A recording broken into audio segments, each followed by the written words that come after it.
এই মেয়েটি হলো সালেহা, চারখানা আমল সে করবে, 5 ওয়াক্তের নামাজকে সে পড়বে, সে রমজান মাসে রোজা রাখবে এবং গোটা শরীরটা সে পর্দার ভিতরে রাখবে, আর স্বামীর ইতাআত করবে, স্বামীর অবাধ্য হবে না। আমার আল্লাহ মেয়েটাকে সালেহা বলছেন। কি খতম করে দেবা? তবে আমি কালেকশন শুরু করলে ময়দানটা 3 মিনিটে খালি হবে। এবার আপনি বলেন, কারণ আমার পরে বক্তা নাই, যারা বসে থাকবে। ফাইসালা আপনি নিলেন, এক্ষুনি কালেকশন শুরু করব। আমি জানি, মানে আমাকে চিঠি দেয় খালি, যখনই বায়ান জমবে তখন মাদ্রাসা খালি লুটেলে রে জমে ছেড়ে বায়ান সব টাকাটি মনে হয় দিয়ে দেবে। রাগ করিয়েন না, মাদ্রাসাওয়ালা যে খেটেছে এত গাধার মতো, এই সব এত খরচা, তা টাকা লাগবে না? এমনি মাদ্রাসা চলবে? মাদ্রাসাওয়ালা যে টাকার লেগে জান ছিঁড়াছিঁড়ি করে, নিজের পকেটে তো ভরবে না, চালাবে মাদ্রাসা, ঠিক না বল?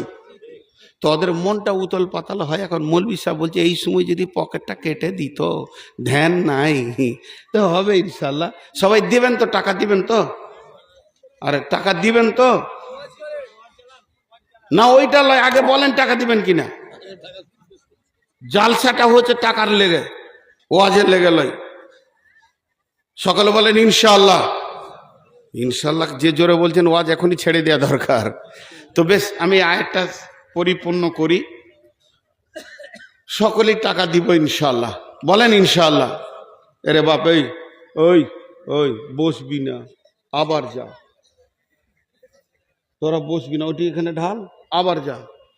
ওই পেছন দিক থেকে বেশি করবি, হ্যাঁ? আর যাকে দেখবি যে উঠে পালাইছে ওকে হুড়মুড়িয়ে ধরে নিবি।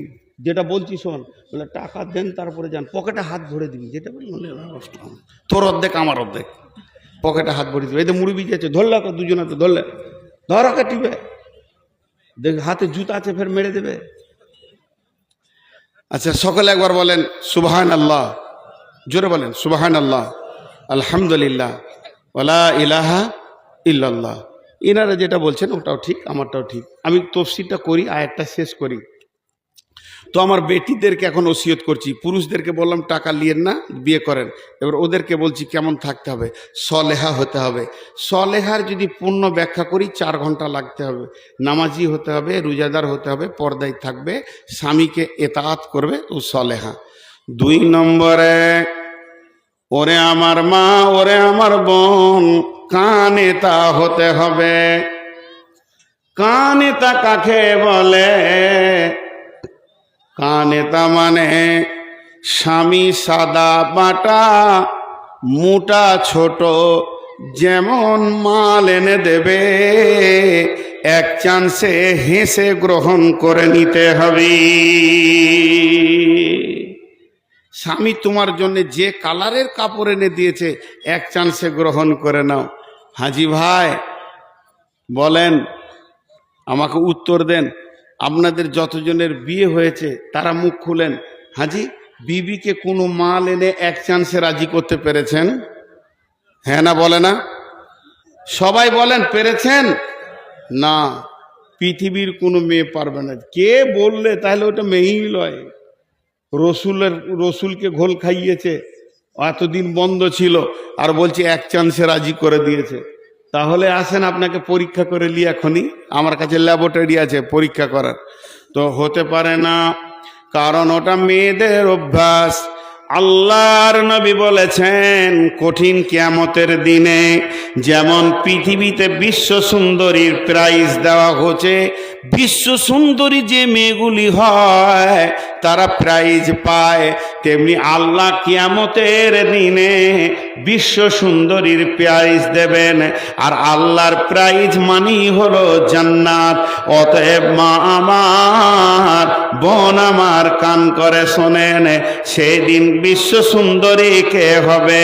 যে মেয়েটা দেখতে অতি চিকন, যার নাকটা ভালো, চোখটা ভালো, চামড়াটা সাদা, ওই মেয়েটি আল্লাহর কাছে বিশ্ব সুন্দরী প্রাইজ পাবে। আর যে মেয়েটা হলো কালো, দেখতে ভালো নয়, নয়, ওই মেয়েটি প্রাইজ পাবে না, এটা হতেই পারে না, না না না, এটা হবে না। তাহলে বিশ্ব সুন্দরে প্রাইজ কোন মেয়েটা পাবে? বলে ওই মেয়েটা যাকে স্বামী, যার দিকে তাকালে স্বামীর কলিজা ঠান্ডা হয়ে যায়, আর বাইরে থেকে সফর থেকে আসলে স্বামীকে প্রথম চান্সে খুশি করে দেয় এবং কলিজা ঠান্ডা করে দেয়, ওই মেয়েটি বিশ্ব সুন্দরীর প্রাইজ পাবে। মেয়েরা এটা পারে না। আমি আমার বিবিকে বলছি, রাত জেগে জেগে জালসা করি, তো যখন ঘর ঢুকবো তো কিছু বলিও না, 1-2 ঘন্টা থাকবো, ঠান্ডা হব, তোমার যা অভাব অভিযোগ আছে বলিও।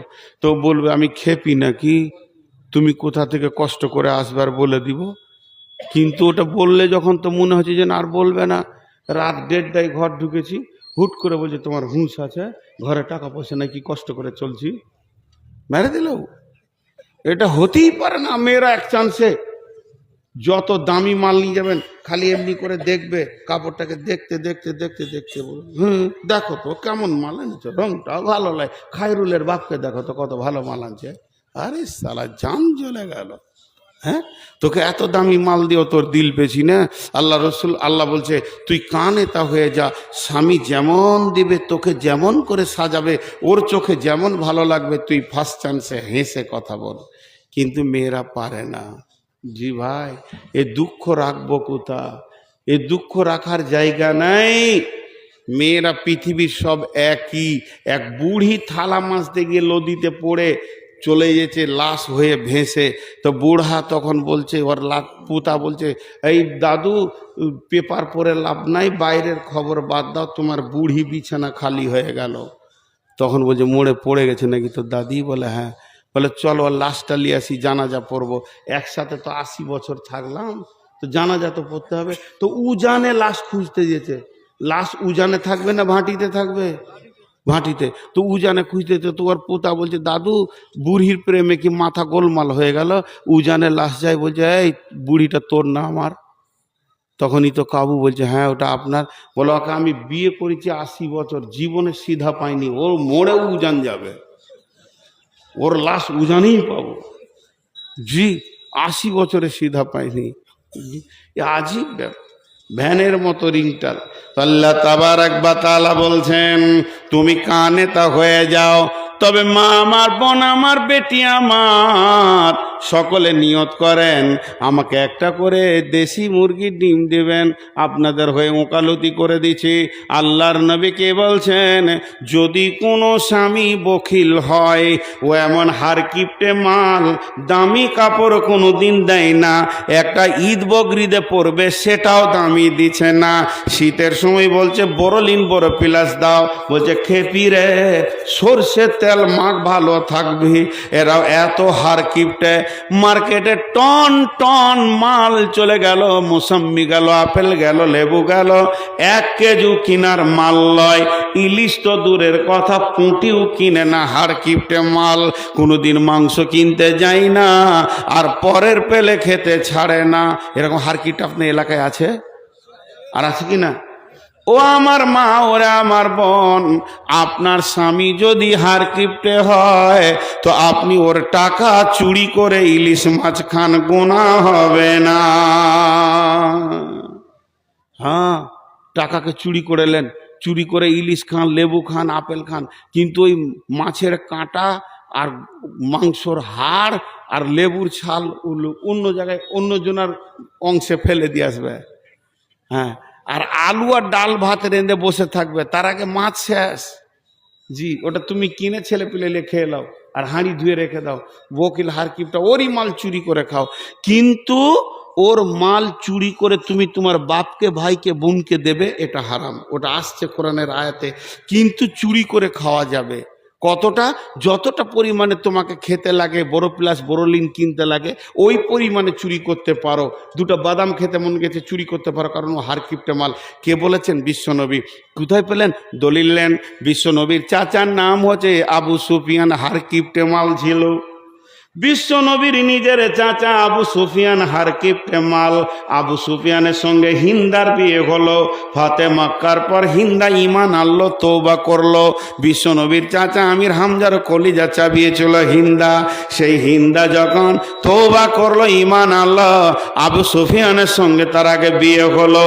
এ আবু সুফিয়ান এত হারকিপ্টে মাল, ভালো জিনিস কিনে না। বিশ্ব নবীর কাছে গেল হিন্দা, গিয়ে বলছে, ও বেটা মোহাম্মদ, তোমার চাচা বড় হারকিপ্টে মাল, কিছুই কিনতে চায় না। তখন আল্লাহর নবী বললেন, চাচি জি, হারকিপ্টেদেরকে জলসা করো, পারা যাবে না। তোমাকে আমি আখেরি পয়গাম্বার পাওয়ার দিছি, চুরি করো আর খেয়ে যাও, গুনাহ হবে না। কুলপি মালাই খাও, গুনাহ হবে না। জি ভাই, আপনারা যদি উঠেন তো আমি কালেকশন শুরু করব, মাদ্রাসার লস করব না। জি, আল্লাহর ওয়াস্তে বলছি, হাতগুলো ধরে বসেন। আর মাঝে একটা ছোট্ট কথা বলছি, হজ বা উমরা করতে চাইলে আমার নাম্বারে যোগাযোগ করবেন। মাদ্রাসার সেক্রেটারি যে আছে ওদের কাছে আমার নাম্বার আছে, যোগাযোগ করবেন। আমি নিজে ট্রাভেলস খুলেছি, হজ এবং উমরাতে লোক নিয়ে যাচ্ছি। সহি শুদ্ধভাবে মক্কা মদিনার সমস্ত ইতিহাসগুলো নিজে থেকে ঘুরিয়ে বুঝিয়ে দেবো কোন জায়গায় কি ছিল। এটা আমি বলে নিচ্ছি, হজ বা উমরায় গেলে আপনারা আমার সঙ্গে যোগাযোগ করবেন। তো যে কথা বলছি, কান এটা হতে হবে, কিন্তু অতি বকিল হলে ও চুরি করে খেতে পারে। এরপরে আল্লাহ বলছেন, ওয়াল হাফিজাতুল লিল গায়বি বিমা হাফিজাল্লাহ। মেয়েদের কাছে তিনখানা মাল আছে, আমার রব বলছে এগুলিকে তুমি হিফাজত করো। যেমন আমার বিবিকে আমি বর্ধমানে রেখে এসেছি, তার মাথা থেকে পা পর্যন্ত এই বডিটা হলো আমার। ওটাকে দিয়ে কাউকে আনন্দ দিতে পারে না, মুখে হেসেও আনন্দ দিতে পারে না। 2 নম্বর, একটা পুরুষ মেয়ের পেটে তার সম্পদকে পৌঁছিয়ে দেয়, এটাকে ওষুধ খেয়ে নষ্ট করে দিতে পারে না। 3 নম্বর, আমার ঘরে চাল ডাল যা আমি রেখে এসেছি এগুলোকেও যেন নষ্ট না করে দেয়। যে আমার আল্লাহ বলছেন, ওয়াল হাফিজুনা লিল গায়বি বিমা হাফিজাল্লাহ। তোমরা ওই মালকে হিফাজত করো। স্বামীর মালকে চুরি করে বাপ ভাইকে মাকে দিয়ে দিও না। এমনকি স্বামীর মাল চুরি করে দানও করতে পারো না। স্বামীর বিনা পারমিশনে তোমার দান করা যাবে না। তবে তোমাকে খেতে যদি মন যায় আর স্বামী যদি এনে দেয়, চুরি করা যাবে না। আর স্বামী যদি হারকিপ্টে মাল হয় তাহলে চুরি করে খাওয়া যাবে।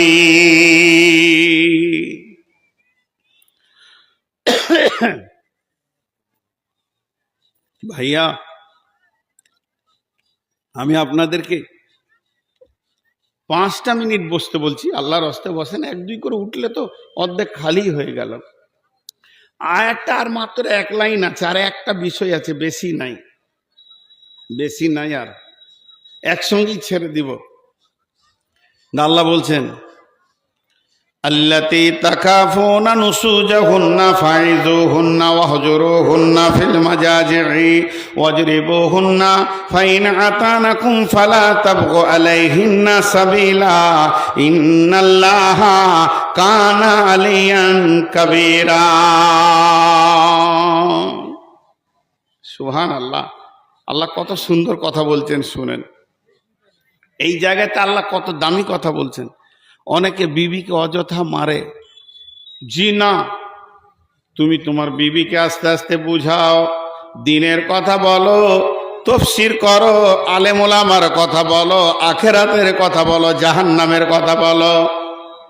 যদি দেখো তোমার বিবি অসঙ্গত চলাফেরা, তো বলছেন আল্লাহ তাবারাক ওয়া তাআলা বলছেন, ফাইযুহুন্না ওয়াহজুরুহুন্না নুশুজাহুন্না ফাইযুহুন্না ওয়াহজুরুহুন্না ফিল মাজাজি'i। তাদেরকে বোঝাও, তাতেও যদি ঠিক না হয় তাহলে একই রুমের ভিতরে বিছানা আলাদা করে দাও, যে খবরদার তোমার আর আমার বিছানা আলাদা, এক বিছানায় আসবে না। মেয়েটি যদি জ্ঞানী হয়, চোখের পানিতে কেঁদে তোমার কাছে মাপ চাইবে যে আমার স্বামী আমাকে বিছানা থেকে সরিয়ে দিয়েছে, তাতেও যদি ঠিক না হয় ওয়াজরিবুহুন্না, মেয়েদেরকে মারা যায়, আল্লাহ কালাম পাকে বলছে মারো, কিন্তু মারের পরিমাণটা কেমন হবে?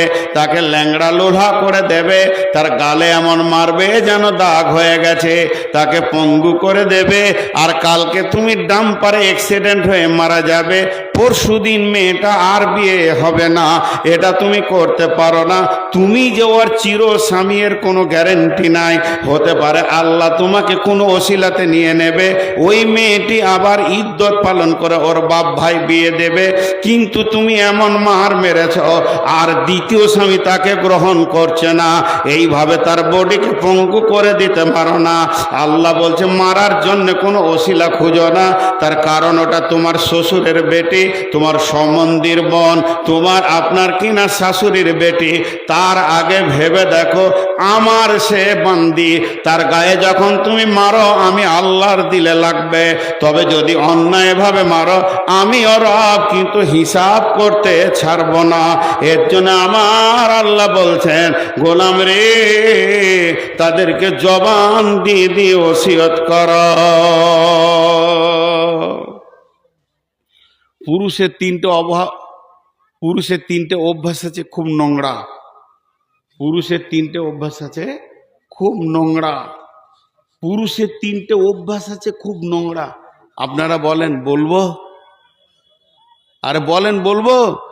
পাগলা রে, বলে দিলে আমাদেরই মান সম্মান থাকবে, বলছে বলেন। হ্যাঁ ওগুলা ঢেকে রাখতে হয়। জি, একটা বলি, তার মধ্যে একটা বলবো, এই তফসিরই আছে। সেটা কি? পুরুষের ধারণা সবারই বউগুলো ভালো, আমার বউটা খারাপ। এটা বাজে ধারণা। একই কোম্পানির সব একই, কিন্তু এটা ধারণা। একটা মজার গল্প শোনায়। আমাদের ওইদিকে একজন বড় আলেম ছিলেন, নাম করব না, তাকে অনেকে সম্মান করতেন। তো মাদ্রাসার জেনারেল কমিটির মিটিং চলছে, 50-100 লোক বসে আছে, আর উনি মাঝে বসে আছেন, বিখ্যাত আলেম, বড় বড় সাইকুল হাদিসদের ওস্তাদ। তো এক পাগলা মাথা মোটা গিয়ে বলছে, জি জি বলবি সাহেব। কি হলো রে? তাবিজ দেন তো। তাবিজ কি করবি রে? আমার বউ কথা শুনে না। উনি বলছে পরশু আসবি, যা ভাগ ভাগ, পরশু আসবি। দেখছে মাথা মোটা, ওর মনে থাকবে না থাকবে, পরশু বলে দিয়ে ওকে তেড়ে দিয়েছে, চলে গেল। ও আর মনে থাকবে না, ওর আবার মনে না থাকে, ও পরশু দিনই চলে এসছে। জি তাবিজটা দেন তো। যে তাবিজ লিবি? ওকে ঘরের ভিতরে ভরেছে, তো হুড়কা লাগিয়েছে, মোটা লাঠি ধরে বলছে বস এবার তাবিজ দি, মেরি ফেলে দিব তোকে। বলছে এটা কোনো তাবিজ হলো? ঘুরিয়ে আমাকে মারছে, আমি বউ, আমার বউ আমাকে দেখতে পারে না, আবার ঘুরিয়ে মারছে।